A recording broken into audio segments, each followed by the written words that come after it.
Bien le bonsoir. Dans l'actualité de ce 20 juin 2022, des leaders de Yewwi Askan Wi placés sous mandat de dépôt, Déthié Fall, Mame Diarra Fam et Ahmed Aïdara sont poursuivis pour participation à une manifestation non autorisée, provocation d'un attroupement et trouble à l'ordre public. Ils comparaissent vendredi en flagrant délit.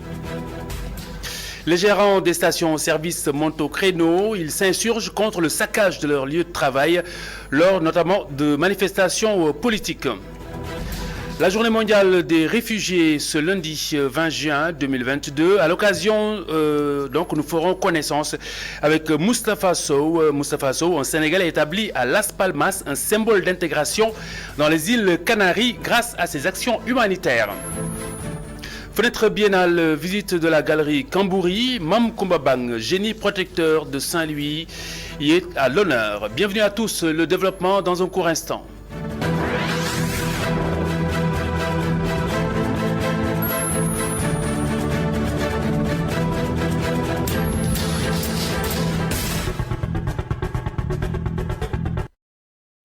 Bien le bonsoir. Des leaders de Yewwi Askan Wi devant la barre vendredi prochain. Déthié Fall, Ahmed Aïdara et Mame Diarra Fam vont comparaître en flagrant délit. Ils sont poursuivis pour attroupement, trouble à l'ordre public et participation à une manifestation non autorisée. Le mandataire de Yewwi Askan Wi, le maire de Guédiawaye et la députée de la diaspora ont été arrêtés vendredi, je le rappelle, lors des manifestations d'une partie de l'opposition. La coalition Yewwi Askan Wi, justement, à nouveau dans les rues de Dakar, ce sera donc le 29 juin, c'est la date posée par les leaders de la conférence, par la conférence des leaders, Eh bien, Ousmane Sonko et compagnie exigent la libération des leaders et militants détenus en ce moment à la suite des manifestations de vendredi dernier à Dakar et à Ziguinchor. Un bilan de 3 morts et plusieurs blessés. Nouvelle trouvaille du leader de PASTEF, concert de klaxons et de casseroles mercredi prochain. Le compte-rendu de ces déclarations de presse, Pape Mafalfal et Mamadou Sy. La coalition Yewwi Askan Wi compte maintenir la pression. Elle sera dans la rue le 29 juin prochain avec ou sans autorisation. Le 29 juin à venir, nous allons organiser une grande manifestation, qu'elle soit autorisée ou pas. Et si Macky Sall veut empêcher cette affaire, qu'il soit prêt à nous arrêter ou à nous liquider. Le 29, personnellement, je ne serai pas confiné dans ma maison, je manifesterai. Khalifa Sall et compagnie continuent d'exiger la libération des manifestants arrêtés le 17 juin. Ils les assimilent à des otages politiques. C'est un moment pour exiger, pour d'abord magnifier leur lutte et exiger leur libération à tous ces otages qui sont détenus dans les geôles de Benno Bokk Yakaar et de son gouvernement. Ils doivent me croire, ce combat sera poursuivi.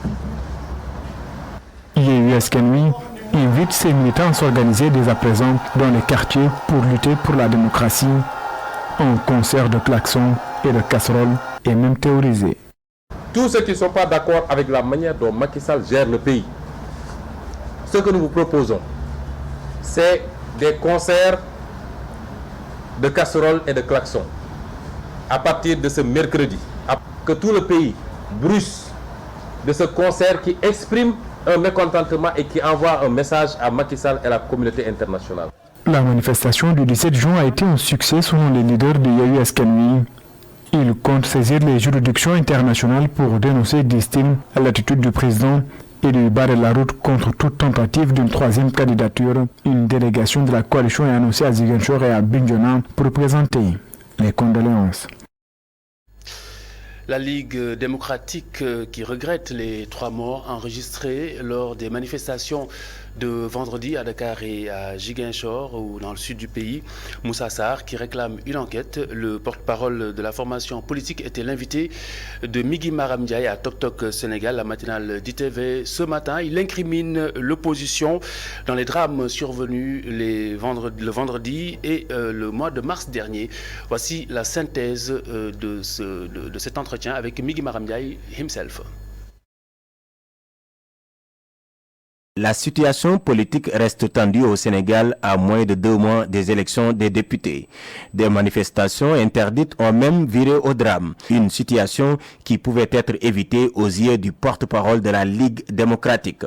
Était responsable de la part de l'opposition, c'est de surseoir à la manifestation parce que l'autorité administrative qui autorise ou qui interdit a des informations qui ne sont pas à la disposition de n'importe quel Sénégalais. Donc, si on autorise une manifestation, il n'y a pas de problème. Mais si une fois c'est interdit, j'en appelle à l'esprit de responsabilité de l'opposition pour surseoir à cette manifestation en attendant peut-être un autre moment. Ici, ajoute que nous sommes en période de pré-campagne électorale. Pour les responsabilités, Moussa Sarr refuse de mettre dos à dos le pouvoir et l'opposition. Il pointe du doigt Ousmane Sonko et ses camarades. Pour moi, les opposants ont manqué de responsabilité.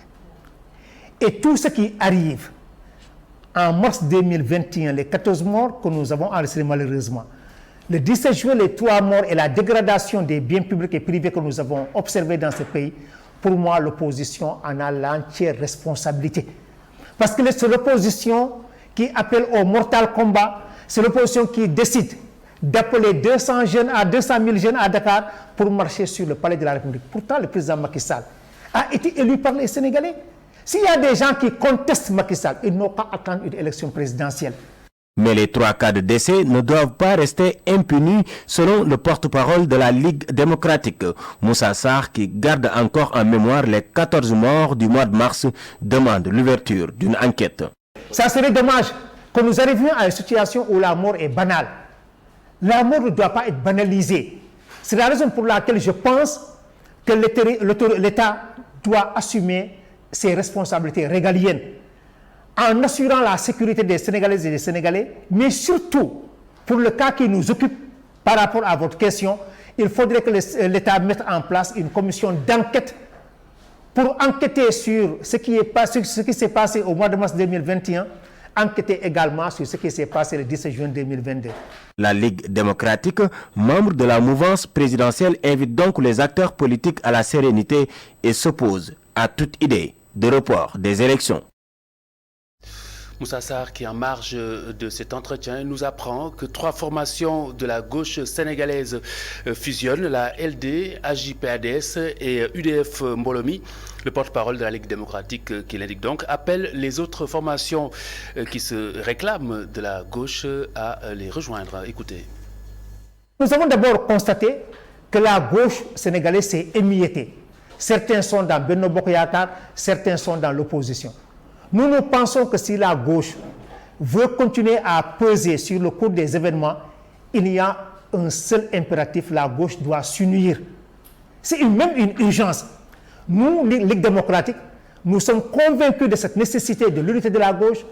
C'est la raison pour laquelle, depuis 2008, nous lançons un appel à la création d'un grand parti de rassemblement.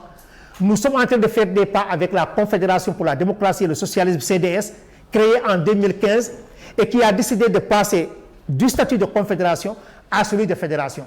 Mieux, la Ligue démocratique dirigée par le camarade Nicolas Ndiaye, Andejef dirigé par Landing Savané, UDF Mbolomi dirigé par le professeur Pape Dembassi, nos 3 partis ont décidé de fusionner leurs organisations pour avoir un seul parti.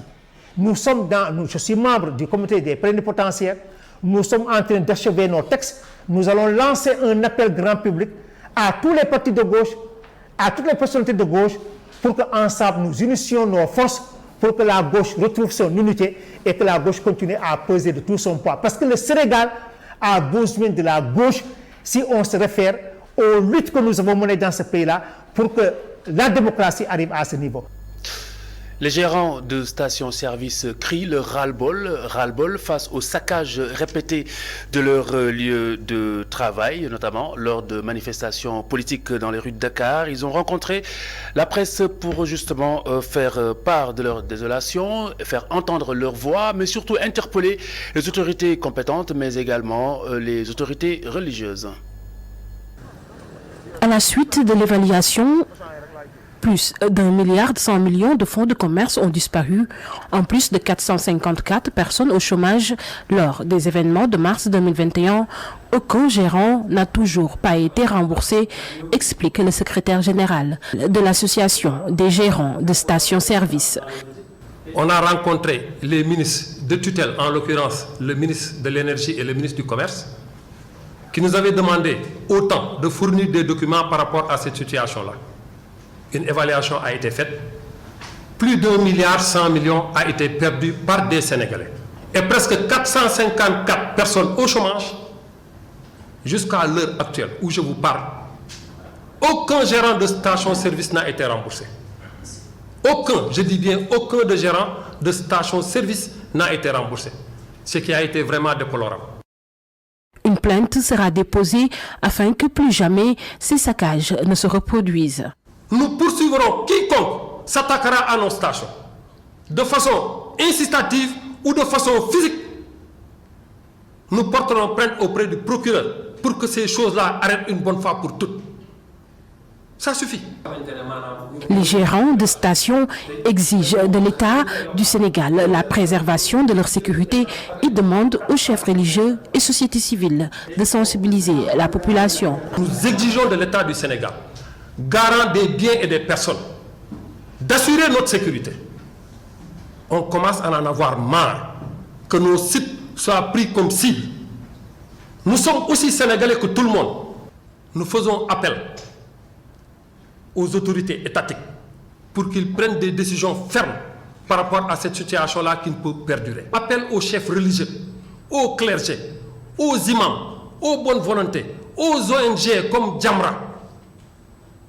Aidez-nous à faire comprendre à ces Sénégalais que ce fonds de commerce nous appartient une fois encore.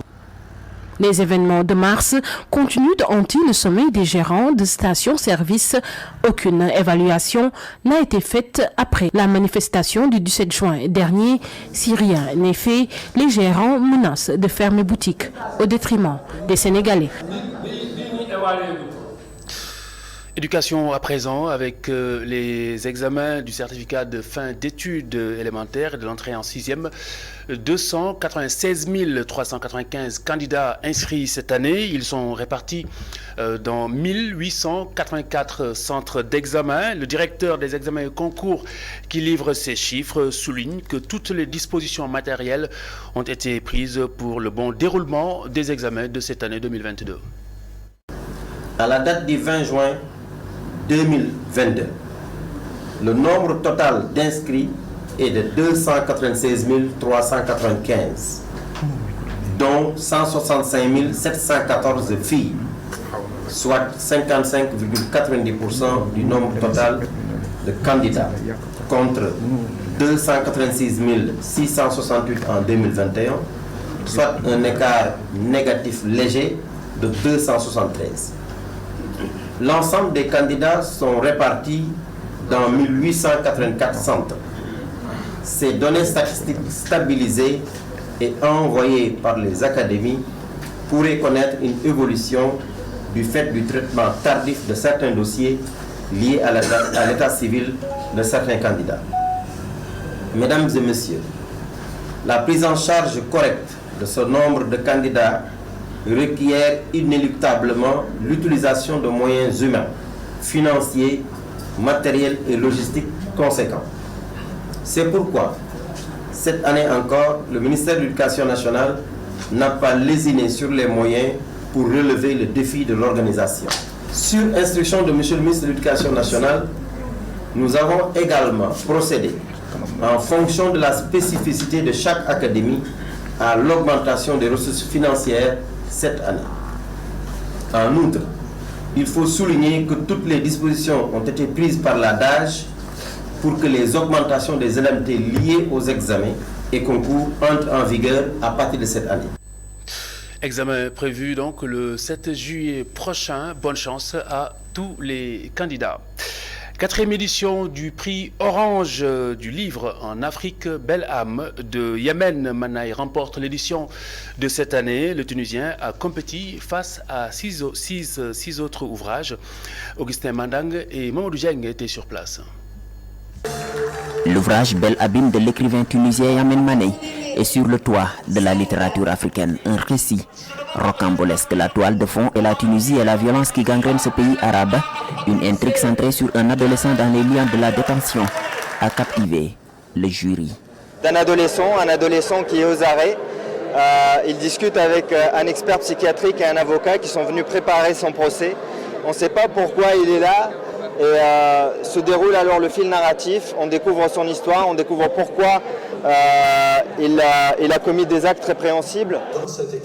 Le prix Orange du livre en Afrique distingue chaque année un auteur. Pour cette 4e édition, 6 ouvrages ont été en compétition. Belabim s'est illustré grâce à son style d'écriture. Il y a beaucoup de choses, mais en particulier, c'est le style, je crois. C'est un vrai roman, il y a une vraie écriture, on reconnaît. Moi, j'avais déjà lu un autre roman de ce même auteur qui s'appelle L'Amas ardent, qui est assez connu, qui a eu beaucoup de prix, et c'est une façon d'écrire extrêmement différente, mais j'ai retrouvé un petit peu l'air de la même chanson. Et j'ai trouvé qu'il a vraiment un style, une écriture, et c'est ça qui fait un écrivain en fait. Ce prix permet de découvrir de nouvelles plumes de pur talent prêts à soulever le continent noir par le biais du livre. Il y a des très belles promesses sur ce continent. Je pense à mon ami Bougar Sarr, je pense à mon ami Khalil Diallo qui était là à la cérémonie. Et on va encercler ce continent de livres jusqu'à ce qu'il se soulève. Le prix Orange du livre en Afrique traduit la volonté d'Orange de participer à la promotion du livre africain et de contribuer au rayonnement de la langue française. C'est très important de faire circuler nos livres et de donner confiance à ce continent, à lui dire qu'il est capable de produire des belles œuvres. Et il faut qu'on se connaisse mieux. Et le prix Orange Afrique, il participe à ça. Alors pour une fois, une organisation qui est basée en France peut aider l'édition africaine et la littérature africaine francophone. C'est une très bonne chose. Au préalable, 4 écoles africaines ont reçu du matériel d'une valeur de 5 000 €, soit plus de 3 millions de francs CFA, afin d'améliorer leurs conditions d'apprentissage des lauréats à la suite d'un concours de production de textes. Insertion professionnelle des étudiants en fin d'études. Le mouvement des jeunes leaders du Sénégal rencontre le monde de l'entreprise. Principale recommandation qui en ressort, l'ouverture permanente de la plateforme de la DER, ce pour faciliter justement les financements. Écoutez le compte-rendu de Babacar Seck. Pour permettre aux étudiants en fin de cycle de trouver un emploi, le mouvement des jeunes leaders du Sénégal a tenu à Rufisque un forum sur la création d'emplois. Des stratégies comme les visites d'entreprises, entre autres, ont été préconisées. Aujourd'hui, nous avons amené beaucoup de consultants et de professeurs d'université, comme le professeur Djibi Diakhaté, mais également des consultantes en entrepreneuriat, expliquer aux participants comment faire pratiquement pour avoir son entreprise. Nous avons remis également des guides pratiques sur la création d'entreprises aux étudiants. Aux étudiants et participants. Nous avons également invité des entrepreneurs qui vont permettre aux étudiants de faire des visites d'entreprise. Pour l'accès au financement, les jeunes leaders demandent l'ouverture de manière permanente de la plateforme de la délégation générale à l'entrepreneuriat rapide. L'année dernière, nous avons envoyé plusieurs CV et plusieurs demandes aux autorités, mais peu d'étudiants, peu de participants avaient donc bénéficié des financements et des stages et des emplois. C'était peu, c'était très peu. C'est pourquoi cette année-ci, nous avons jugé nécessaire de faire un appel au chef de l'État, d'ouvrir de manière permanente la plateforme de la DER. Donc, parce que tout le monde ne peut pas être dans les bureaux. Donc certains vont sûrement bénéficier des financements, donc créer leurs entreprises pour pouvoir avoir quelque chose. Donc raison pour laquelle, pour cette année-ci, l'appel qu'on va faire au chef de l'État, c'est l'ouverture de la plateforme de la DER. Parce que l'ouverture de manière permanente, pas l'ouverture de manière saisonnière. Donc nous demandons l'ouverture de manière permanente de la plateforme de la DER pour que aujourd'hui ces étudiants qui sortent de l'université, des écoles de formation, puissent bénéficier des financements pour la création de leurs entreprises et la mise en œuvre de leurs projets. Le mouvement des jeunes leaders en est à sa 3e édition du forum sur l'entrepreneuriat. À Gandia, et pendant ce temps, 150 personnes vont trouver un emploi, justement. Ces 150 personnes seront recrutées dans le cadre de la Convention nationale État-employeur. Les autorités locales magnifient l'initiative, annonce faite à l'occasion des missions locales, de l'installation des missions locales pour l'emploi et l'entrepreneuriat dans cette commune de Gandia, Astumbaye et Adamassar. Avec la territorialisation du service public de l'emploi, les autorités de la commune de Gandiaye comptent renforcer plusieurs secteurs dont l'agriculture pour lutter contre le chômage chez les jeunes et les femmes. Plusieurs secteurs vont être concernés.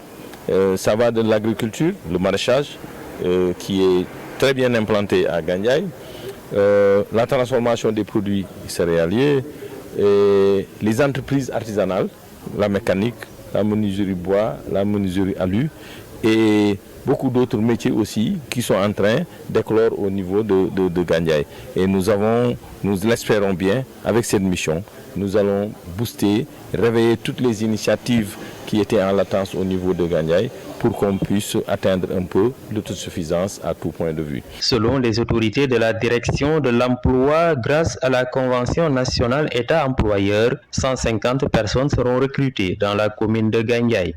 Nous avons signé des contrats de convention dans le cadre de la Convention nationale État-employeur. Ces conventions signées vont permettre la création directe de 150 emplois. Donc au niveau de Gandiaye, tous les demandeurs d'emploi recrutés sont de Gandiaye et ce travail-là va être poursuivi pour quand même permettre à cette localité de bénéficier plus de la Convention nationale État-employeur, mais également de bénéficier des services de l'emploi. Et je tiens à dire que la direction de l'emploi est disposée à accompagner la commune de Gandiaye pour atteindre ces objectifs. La représentante des femmes apprécie. Nous avons un problème très difficile, c'est le travail et recruter des enfants qui ont vraiment fait leur éducation et n'ont pas d'emploi. Vraiment, quand on a reçu aujourd'hui l'emploi pour les jeunes et les femmes, vraiment nous sommes très satisfaits. Cette convention vient en son heure parce que c'était très difficile pour travailler et si on a maintenant une convention avec l'État, ça nous arrangera bien avec les jeunes aussi. Avec l'installation des missions locales pour l'emploi et l'entrepreneuriat à Gandiaye, les demandeurs d'emploi ne seront plus obligés d'aller jusqu'à Dakar. Technologie solaire à usage productif, le programme Énergie verte pour justement les citoyens en Afrique est en marche et ce week-end, Louga était à l'honneur. Sékou Diallo. L'État du Sénégal, à travers l'ANER, l'Agence nationale des énergies renouvelables, a mis en place un projet de remplacement des groupes motopompes par des pompes solaires. Avec l'accompagnement de la GIZ, le directeur de l'ANER a rencontré les producteurs de la commune de Léona pour les présenter le projet. D'ici peu de temps, tous les maraîchers de la zone vont bénéficier de ce projet. Chacun pourra installer une motopompe dans son champ car c'est important. Les représentants des bénéficiaires ont posé le problème du coût de production. C'est vrai qu'après production, vous voulez avoir des bénéfices parce que c'est ce qui vous pousse à travailler. Mais vous savez autant que moi que si les coûts de production sont élevés et que les prix de vente sont modérés, ça sera difficile de trouver du bénéfice. Ces motopompes et panneaux solaires seront très utiles pour ces producteurs.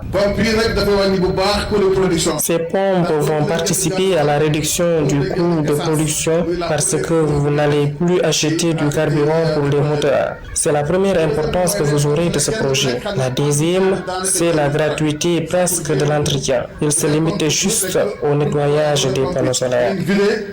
C'est le moteur, mais pour les pompes solaires, il y a un entretien de pratiquement qui nettoie les panneaux. Assister L'installation, l'entretien et la maintenance seront assurés par les techniciens du projet. Nous avons déjà installé 39 pompes dans la zone et je vous l'ai déjà dit que nous allons couvrir toute la zone et mes autres œuvrent dans ça. Nous, à notre niveau, ce que nous devons faire, c'est de vous accompagner techniquement, de vous mettre en rapport avec les entreprises. Mes autres se chargera de la sensibilisation et en cas de panne, vous pouvez même suspendre le processus de paiement.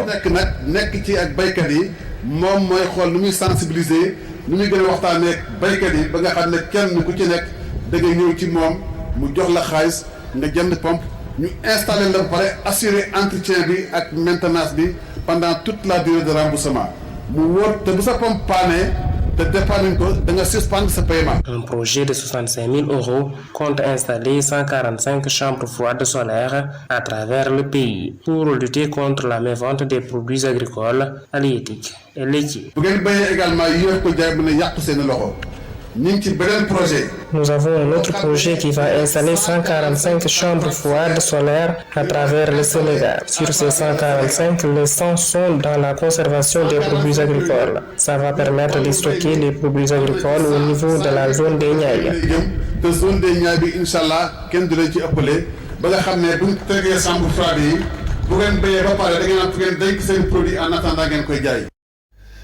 Lutte contre l'insalubrité dans les rues de Dakar. L'association des résidents de la cité Cyprès 2 indique la voie, la pédagogie par l'action pour justement faire école au niveau des autres quartiers de la capitale.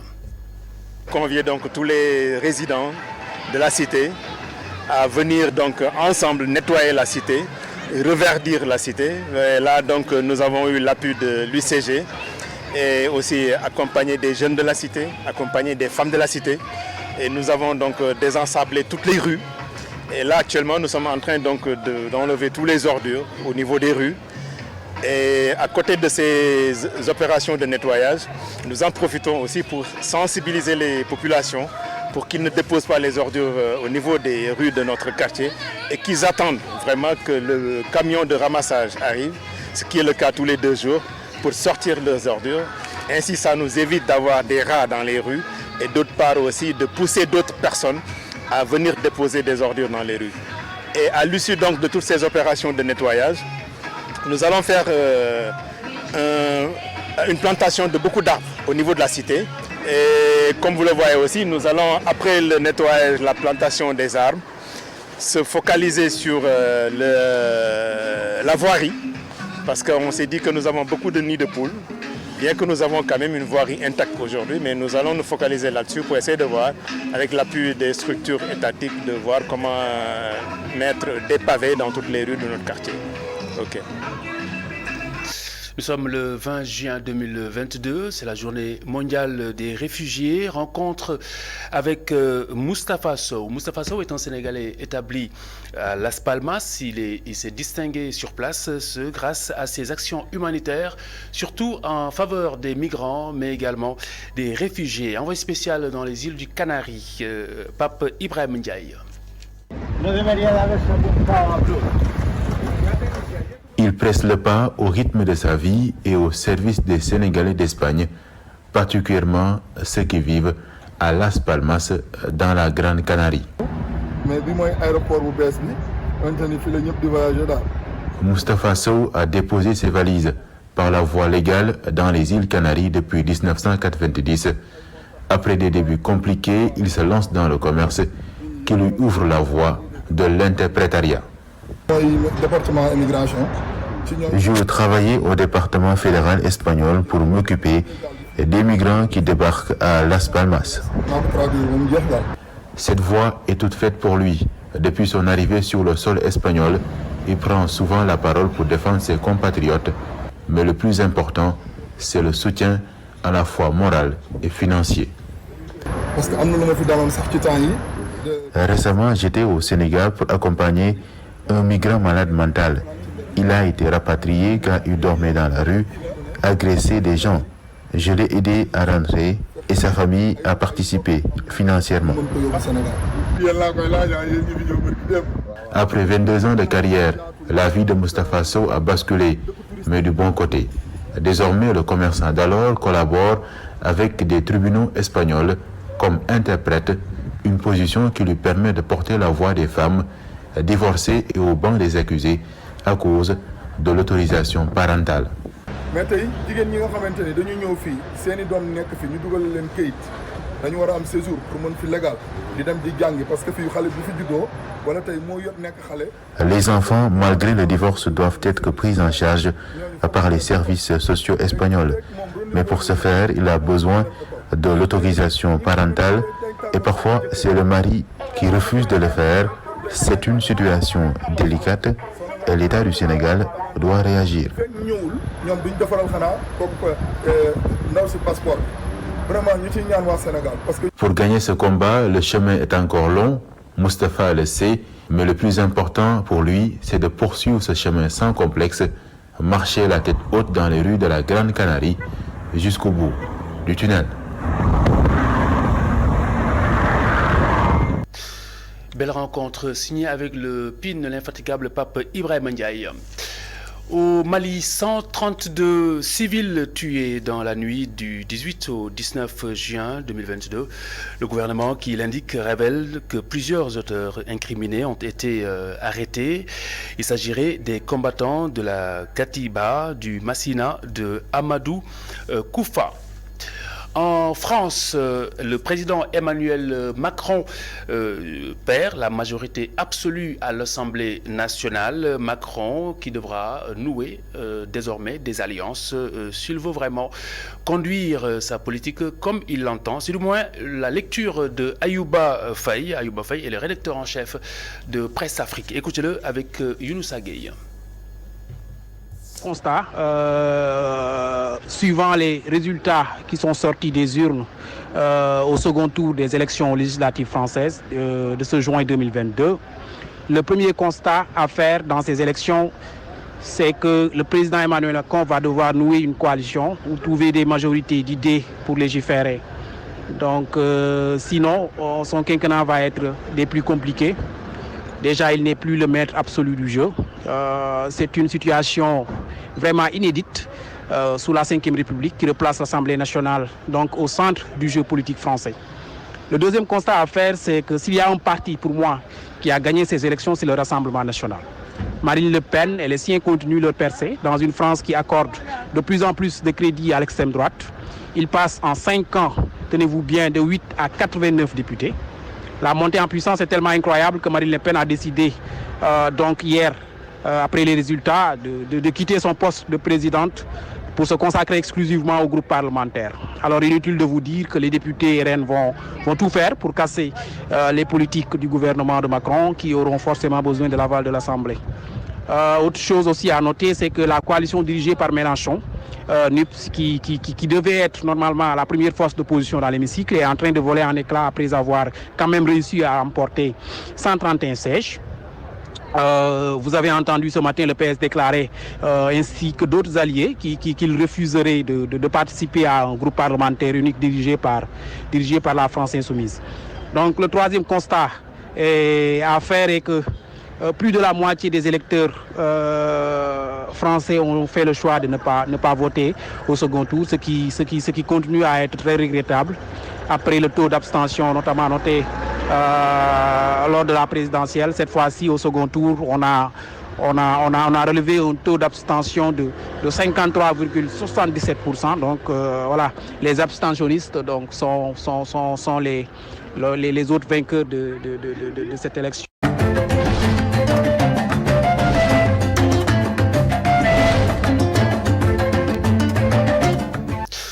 Mam Koumba Bang, invité de la Galerie Cambouri à Dakar. La Galerie Cambouri lui offre son hospitalité. C'est dans le cadre, bien entendu, de la Biennale Dakar 2022. Thème de l'exposition Mystic City of Mam Koumba Bang Masata ou Masta, expatrié et qui nous replonge dans l'empire de son enfance. Sidignan et Mamadou Dieng l'ont rencontré. C'est ici à la galerie Cambouri du Point E que loge Mam Koumba Bang, invité à y séjourner le temps d'une biennale. Elle est le génie protecteur de la vieille ville depuis des lunes.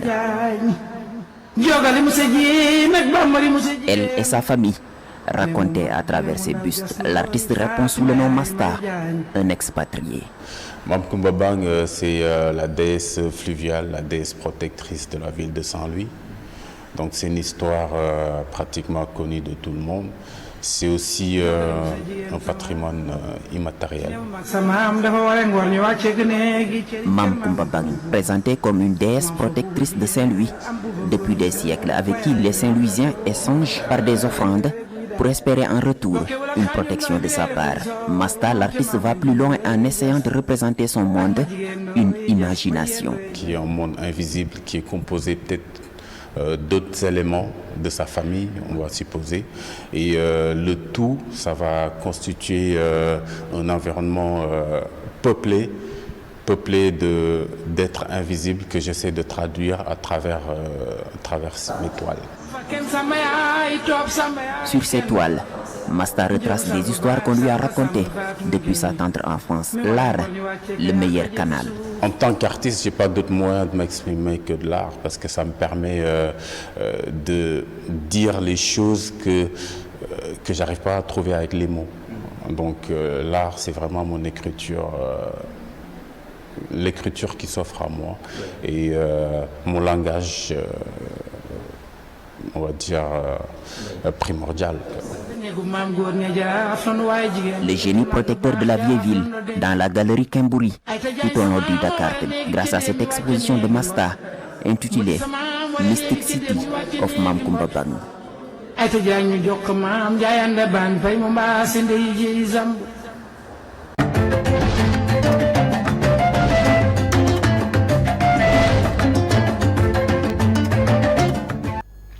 C'est la fin de cette édition. Merci de l'avoir suivi. La suite de Total Bloc d'information dans quelques instants avec Cheikh Hassan Fall et son invité. Et puis à 20h45, entretien spécial avec la tête de liste de la coalition Benno Bokk Yakaar. Ce sera avec Antoine Diouf et votre serviteur face à Aminata Touré. Et juste derrière, vous serez en compagnie de votre rendez-vous hebdomadaire du lundi, Arène sénégalaise. Je vous retrouve demain, Inch'Allah. Excellente soirée sur ITV.